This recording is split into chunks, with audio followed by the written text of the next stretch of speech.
Meetkundige patrone. Meetkundige patrone werk net soos numeriese patrone. Dit bestaan uit meetkundige vorms of figure wat in 'n ry staan en dan verander volgens sy posisie in die ry. Wanneer ons na 'n meetkundige patroon kyk, het hulle gewoonlik 'n plek of posisie in die ry. Ons kyk ook na een of meer van die vorm se eienskappe. Dit kan 'n eienskap wees soos hoeveel sye, hoeveel vensters, enigiets. Meetkundige patrone gaan ons ook oorskryf in tafels. Die boonste ry, ons kan dit ook die inset noem, soos met patroontafels. Hierdie ry verwys gewoonlik na sy posisie of sy plek in die ry. 1, 2, 3 en so aan. Ons gee ook aan hierdie rye onbekende, soos 'n P of 'n X of enige ander letter. Die tweede ry is dan die uitsetry, en hier word gewoonlik verwys na 'n hoeveelheid van 'n spesifieke eienskap. Dit kry 'n ander letter soos S of Y of enige ander letter, wat verskil van die boonste letter. Daar is altyd 'n reël wat dan die verhouding tussen die posisie of die plek en die hoeveelheid beskryf. Hierdie reël gaan jy bepaal net soos wat jy met al die ander patrone die reël bepaal. Kom ons kyk na 'n voorbeeld. Ons kyk na 'n eenvoudige patroon.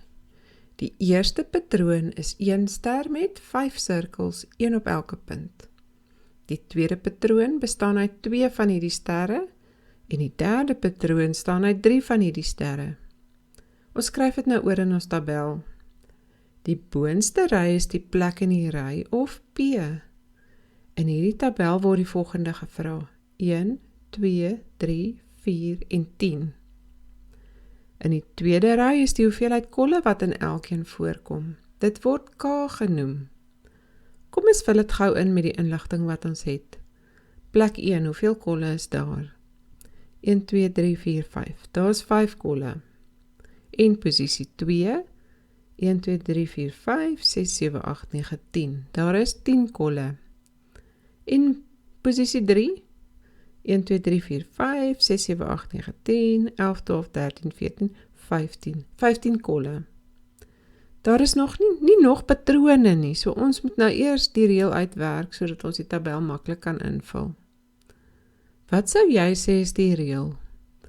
Ons wil weet hoeveel kolle is daar, so ons begin werk met K. K is, hoeveel kolle is daar? As ons na die eerste 3 kyk, kan ons sien dit word elke keer 5 meer. So jy gaan iewers met 5 moet maal. Kom ons toets die reël. 1 maal 5 is 5, dit is reg vir posisie 1. 2 maal 5 is 10 en dit is reg vir posisie 2. 3 maal 5 is 15, so dit is dan ook reg vir posisie 3. Jou reël is dan die hoeveelheid kolle is gelyk aan die posisie maal 5. En wat is die posisie? Ons het dit P genoem. So K is gelyk aan P maal 5. Nou kan ons die reël toepas en die tabel voltooi. Vir posisie 4 sê ons 4 maal 5 is 20, so daar gaan 20 kolle wees. Vir posisie 10 is daar 10 maal 5 en dit is 50 kolle. Nou kan jy maklik enige posisie so hoeveelheid kolle bereken. Kom ons kyk na 'n ander patroon. Die eerste een is 2 blokkies. Die tweede patroon het 4 blokkies en die derde patroon het 6 blokkies. In ons tabel het ons die insetwaardes as die posisie 1, 2, 3, 4 en 7. Ons noem dit ook P. In die tweede ry het ons die aantal sye en dit word S genoem. Nou voltooi ons die tabel met die inligting wat gegee word. Hoeveel sye het posisie 1? 1, 2, 3, 4, 5, 6, 7 sye. En posisie 2, 1, 2, 3, 4, 5, 6, 7, 8, 9, 10, 11, 12 sye. Posisie 3 het hoeveel? 1, 2, 3, 4, 5, 6, 7, 8, 9, 10, 11, 12, 13, 14, 15, 16, 17 sye. Die volgende wat jy nou moet doen is om die reël te beskryf. Kom ons kyk na die patroon. Wat sien jy? Word dit met 'n konstante getal meer?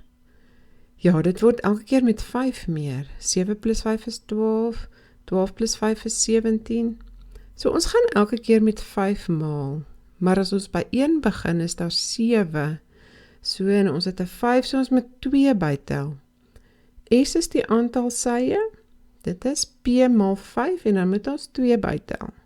Kom ons toets die reël. 1 mal 5 is 5 plus 2 is 7.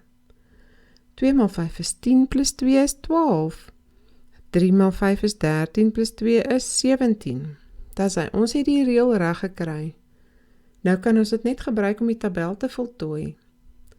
4 mal 5 is 20 plus 2 is 22. En vir posisie 7, 7 mal 5 is 35 plus 2 is 37. Jy kan nou maklik enige posisie se aantal sye bereken en die regte patroon teken.